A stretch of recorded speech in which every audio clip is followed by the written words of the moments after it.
Namaku Robin, umurku 32 tahun. Bekerja di salah satu perusahaan seluler terkemuka di Indonesia. Sebenarnya kantorku ada di Jakarta, tetapi tugas yang aku emban mengharuskan untuk rutin berkeliling ke kantor cabang di seluruh Indonesia. Nyaris setiap minggunya harus melakukan perjalanan luar kota Jakarta, bahkan luar Pulau Jawa. Sangat menyenangkan sebenarnya, bertemu dengan orang-orang baru, suasana kantor yang berbeda, budaya dan kebiasaan yang berbeda, jenis pekerjaan yang sangat aku sukai. Dalam tugas keluar kota ini, aku lebih banyak sendirian. Walau kadang sesekali ada rekan kantor mendampingi kalau ada hal yang harus diselesaikan tapi bukan bidang yang aku kuasai. Tapi ya itu tadi, lebih banyak sendirinya. Dalam prosesnya, aku jadi punya banyak pengalaman yang jadi pembelajaran, pengalaman dalam hal pekerjaan atau juga di luar pekerjaan. Nah, pengalaman yang gak ada hubungannya dengan pekerjaan inilah yang sungguh sangat menarik untuk diceritakan. Ya, tentu saja, ada beberapa pengalaman aneh cenderung seram yang aku temui, dan salah satunya akan aku ceritakan hari ini. Sudah nyaris 5 tahun belakangan aku menjalankan tugas ini, berkeliling ke banyak kantor cabang, dan biasanya dalam satu perjalanan dinas ada beberapa cabang dan kota besar maupun kecil yang aku kunjungi. Contohnya di Jawa Barat, dalam satu perjalanan dinas aku akan berkunjung ke kota Bandung, Tasik, Ciamis, dan lain sebagainya. Kunjungan itu bisa dilakukan dalam beberapa hari tergantung kondisinya. Sama dengan perjalanan dinas yang akan aku ceritakan ini ketika harus keliling Jawa Timur untuk mengunjungi kantor cabang yang ada di sana. Masih lekat dalam ingatan karena baru beberapa bulan yang lalu, tepatnya pada bulan November 2019. Begini ceritanya. Waktu itu hari Selasa, aku menggunakan pesawat pertama dari Jakarta. Dan jam 8 pagi aku sudah berada di kantor cabang kami di Surabaya. Di kota besar inilah kegiatan berkeliling Jawa Timur dimulai. Rencananya pagi itu nggak akan berlama-lama di Surabaya. Paling lambat jam 10 aku sudah harus berangkat ke Kediri, menyelesaikan pekerjaan di kantor cabang sana. Lalu dari Kediri akan langsung ke Malang dan bermalam di kota apel itu. Rencananya sih begitu. Dalam prosesnya semua bisa berjalan sesuai rencana. Sekitar jam 10 aku sudah meninggalkan Surabaya dan menuju ke Kediri. Oh iya, kalau masih di Pulau Jawa aku memilih untuk mengendarai sendiri mobil kantor yang aku gunakan untuk berkeliling. Gak make jasa supir karena aku sudah mengenali sebagian besar wilayahnya. Beda kalau di luar Jawa, sebisa mungkin aku akan meminta bantuan supir kantor. Sama juga kali ini aku sendirian berkendara dari Surabaya menuju Kediri, ke Malang sore harinya. Banyak yang tahu kalau perjalanan Surabaya Kediri akan memakan waktu kira-kira 3 jam jalan santai rata-rata ya. Singkatnya, sekitar jam 1 siang aku sudah sampai di kantor cabang Kediri. Pada saat itu aku nggak langsung kerja. Rekan di Kediri mengajakku makan siang dulu di salah satu rumah makan ketika baru sampai. Ini bukan kunjungan pertamaku ke Kediri, sebelumnya sudah beberapa kali. Tapi ini nanti akan jadi perjalananku pertama kali dari Kediri ke kota Malang. Karena sebelum-sebelumnya selalu sebaliknya. Selalu melakukan perjalanan Surabaya, Malang, Kediri, Surabaya. Dan kali ini beda. Kenapa beda? Ya karena aku pengen suasana baru aja. Karena sudah beberapa kali berkunjung ke kantor Kediri, aku jadi sudah akrab dengan rekan yang ada di sana, nggak terlalu kaku lagi. Mas, selesai dari sini nanti mau langsung ke Malang? Tanya Pak Alwi, selaku kepala kantor cabang Kediri. Iya Pak, saya bermalam di Malang saja, besok pagi bisa langsung kerja di cabang sana kan? Jawabku. Perlu supir kantor nggak? Tanya Pak Alwi lagi. Nggak perlu lah Pak, semoga belum terlalu malam saya udah selesai di sini. Jalan santai 3 jam juga sampai kan? Begitu jawabku. Ya sudah kalau gitu, jangan terlalu malam mas dari sininya. Jalur Kediri Malang masih ada rawan. Begitu tuah Pak Alwi menutup percakapan. Selebihnya selesai makan siang kami kembali ke kantor. Kemudian aku langsung bekerja menyelesaikan tugas. Iya begitu, rencanaku jam 5 sudah selesai pekerjaan dan bisa langsung menuju Malang. Tapi ternyata nggak berjalan seperti itu. Banyak kendala dalam prosesnya, kendala yang mau nggak mau harus aku selesaikan hari itu juga. Jauh di luar rencana sebenarnya, dan nyaris jam 9 malam pekerjaan baru tuntas terselesaikan. Sudah Mas, menginap di sini saja, besok pagi-pagi saja berangkatnya ke Malang. Begitu kata Pak Alwi ketika kami sedang santai beristirahat di depan kantor. Lah saya sudah booking hotel di Malang Pak, sayang kan kalau di cancel, begitu jawabku. Ini sudah mau jam 9 malam loh, yakin ndak mau disupiri? Sekali lagi Pak Alwi menawarkanku untuk ditemani supir kantor. Yakin Pak, saya sendiri aja, ini jam 11 juga bisa sampai Malang kan? Sekali lagi aku menolak tawaran Pak Alwi. Ya sudah kalau gitu, yang penting hati-hati Mas, jam segini jalanan udah sepi, kalau ngantuk baiknya nepi aja. Iya Pak, saya siap-siap dulu ya Pak. Aku menutup percakapan. Sudah jam 9 lewat sedikit. Setelah selesai dari toilet, aku berpamitan dengan Pak Alwi dan rekan-rekan lainnya untuk melanjutkan perjalanan dinas ke kota berikutnya, yaitu Malang.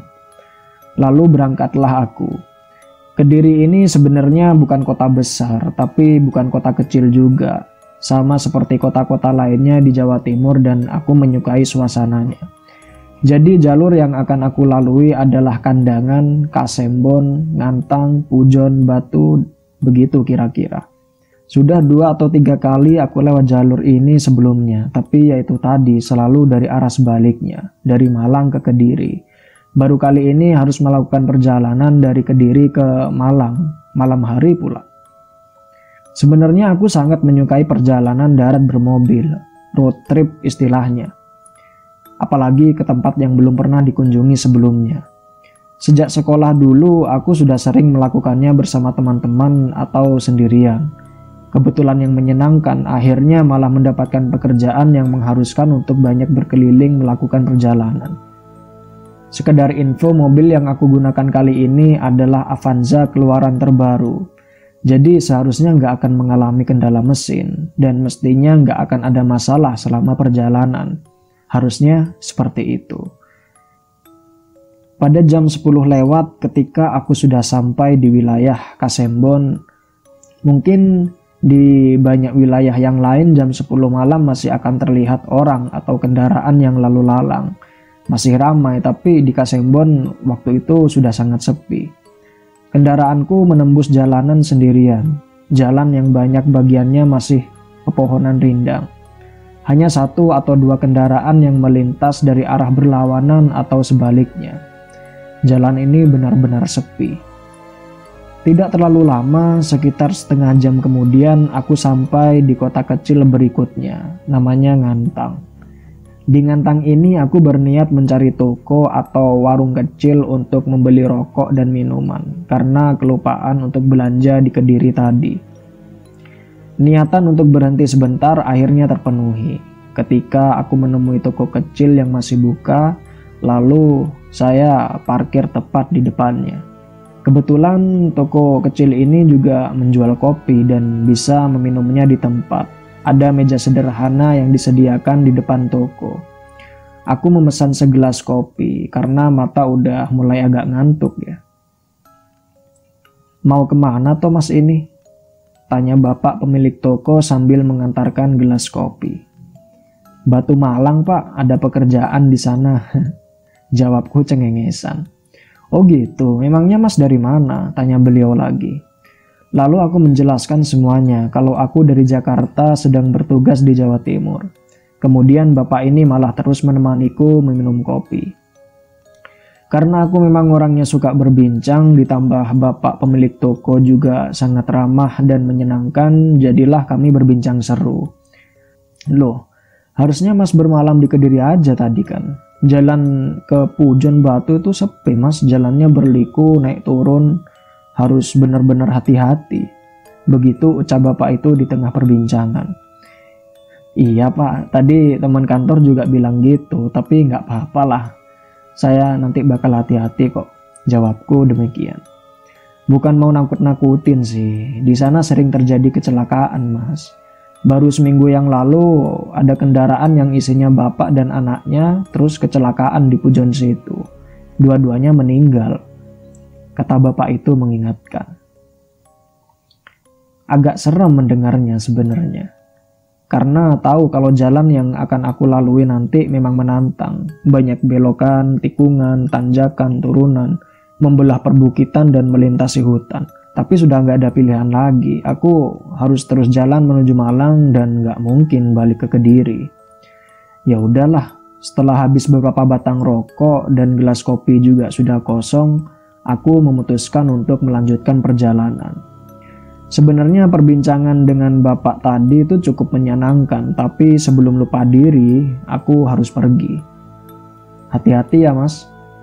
Iya pak, terima kasih, kataku.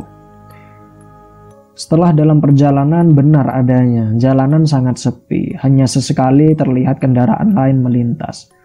Sepertinya aku terlalu lama berhenti di toko tadi, jam 11:30 ketika aku meninggalkan daerah Ngantang, dan itu terlalu malam.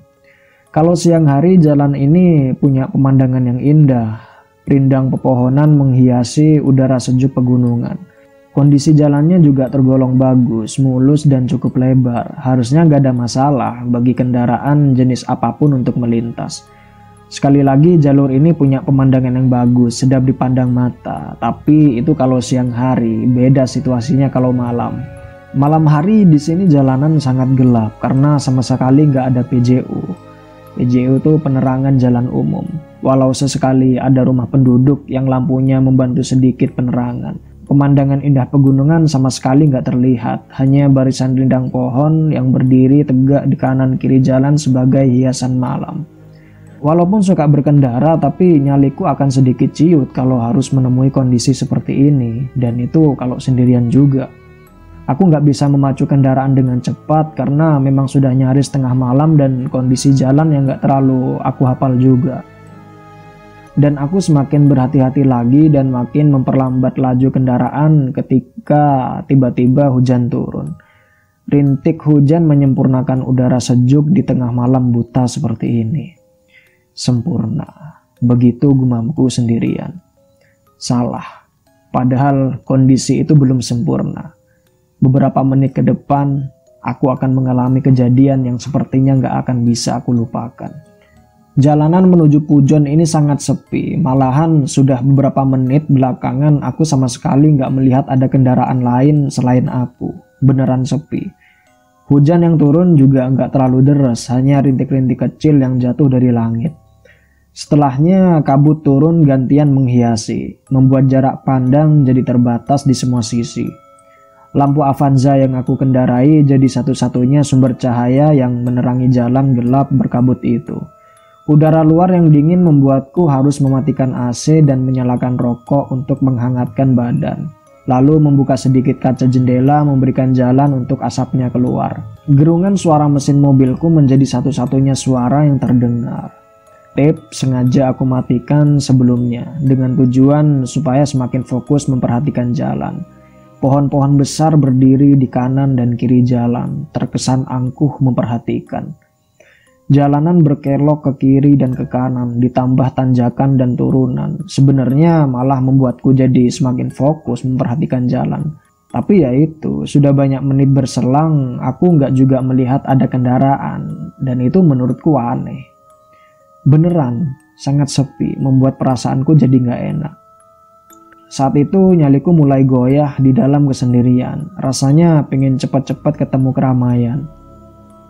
Dikala ketakutan mulai menyeruak ke permukaan, tiba-tiba melalui kaca spion aku melihat ada kendaraan mendekat dari belakang. Syukurlah akhirnya ada teman. Pikirku begitu. Tapi teman, benarkah? Kendaraan yang tiba-tiba muncul di belakang ini berkecepatan nyaris sama denganku, nggak terlalu cepat. Lampunya terang membelah kabut tipis jalanan, cukup membuat mataku silau. Pada detik itu aku masih belum tahu mobil jenis apa di belakangku ini karena memang sama sekali gelap ditambah lampu terangnya menghalangi penglihatanku. Tapi yang jelas kecepatannya konstan, terus menjaga jarak beberapa belas meter di belakang. Sepertinya nggak ada niat untuk mendahului dan nggak ada niat untuk menjauh juga, tetap harus di posisinya. Mungkin dia juga gak mau jalan sendirian, mungkin sedang mencari teman, begitu pikirku. Cukup lama mobil itu mengikuti dari belakang, sekitar 10 menit. Sampai akhirnya aku melihat sepertinya dia mulai menambah kecepatan, seperti ingin mendahului. Aku gak ada niat untuk menghalangi, lalu memberikan jalan kepadanya untuk mendahului. Pada saat itulah akhirnya aku tahu mobil jenis apa kendaraan itu. Ketika kami berada dalam posisi sejajar, terlihat jelas kalau itu adalah mobil jenis sedan tahun 90-an akhir dan berwarna gelap. Dan yang menarik perhatian, kaca mobil itu nggak gelap, sangat transparan malah. Begitu transparannya sehingga aku bisa melihat ke dalamnya. Dan di sana aku melihat ada 2 orang di dalamnya dan kursi belakangnya kosong. Seorang bapak berumur menjelang 50 tahun duduk di belakang kemudi dan di sebelahnya ada seorang anak kecil berumur sekitar 12 tahun. Sepertinya mereka adalah bapak dan anak. Aku bisa melihat sedetail itu karena memang kendaraan kami cukup rapat berjajar dan melaju nggak terlalu cepat. Dan pada akhirnya mereka berhasil juga mendahului. Sekarang aku berada persis di belakangnya. Sama seperti sebelumnya, ketika sudah berada di depan, mobil ini tetap berjalan konstan, gak menambah kecepatan. Dengan begitu, aku jadi gak bersusah payah membuntuti dari belakang. Dan beberapa menit lamanya kami berjalan beriringan. Sampai pada saat ketika tiba-tiba sedan itu menambah kecepatannya, aku yang tadinya sudah mulai tenang karena ada teman, jadi kaget karena ditinggalkan. Melihat itu, aku lantas menambah kecepatan.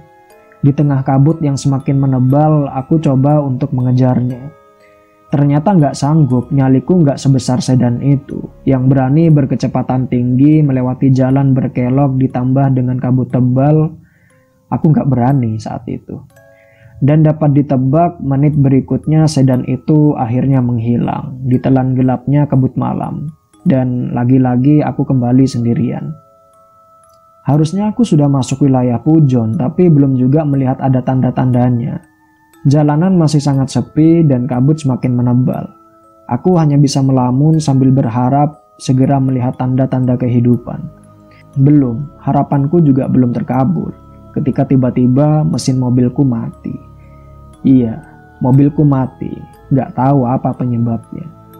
Untungnya dalam keadaan mesin mati, aku masih dapat memberhentikan mobil di pinggir jalan.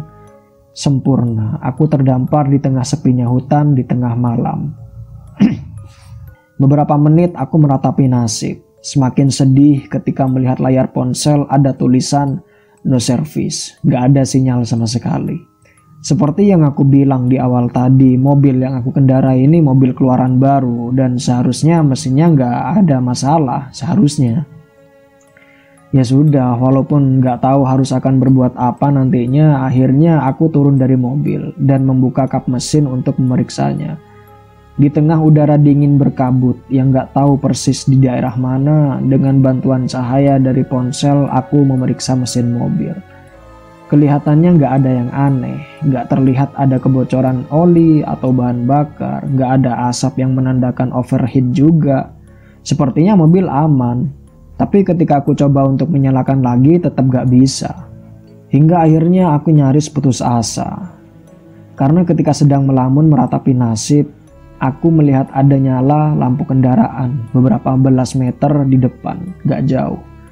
Kelihatan ada lampu belakang mobil yang menyala. Syukurlah, ucapku dalam hati. Lalu tanpa ragu, aku melangkah menuju kendaraan yang saat itu aku belum tahu kendaraan jenis apa. Karena masih terhalang gelap dan kabut tipis. Langkahku bersemangat dan ada harapan dapat bantuan dari mobil itu. Karena memang jarak kami gak terlalu jauh, jadi gak terlalu banyak juga aku melangkah untuk mendekat. Tapi tiba-tiba aku berhenti melangkah ketika hanya tinggal beberapa meter saja jarakku dari mobil sedan itu.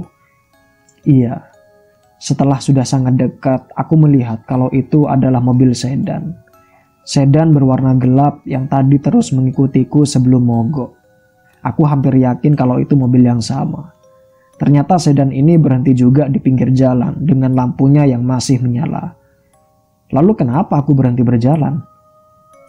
Bukan hanya berhenti, aku juga berdiri, diam, dan tercengang. Ternyata ada dua orang yang sedang berdiri di belakang mobil itu. Berdiri di belakang bagasinya, berdiri menghadapku. Aku mengenalinya, lebih tepatnya aku mengenali wajahnya. Sepertinya mereka adalah penumpang sedan itu, karena itu adalah seorang bapak dan anaknya. Aku masih sangat hafal karena baru saja melihat mereka sebelumnya.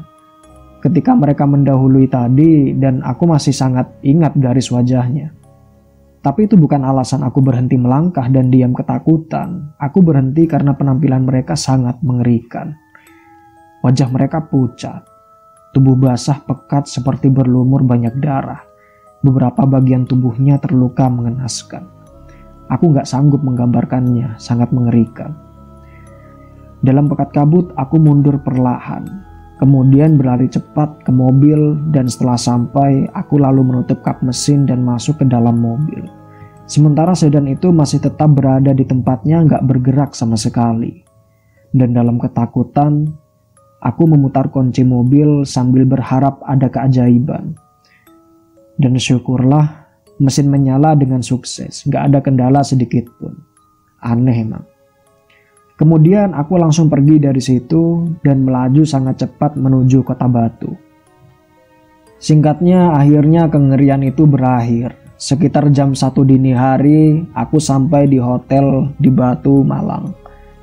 Aku memarkirkan kendaraan di tempat parkir gak jauh dari lobi, lalu menuju meja resepsionis untuk check-in.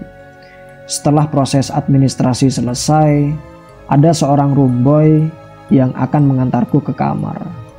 Nah, dalam perjalanan menuju kamar ini ada pertanyaan roomboy yang bagiku cukup menyeramkan. Maaf mas, tadi saya di parkiran melihat masnya datang. Keluarganya nggak ikut sekalian turun? Tanya si roomboy. Keluarga saya yang mana ya mas? Aku menjawab dengan pertanyaan penuh keheranan.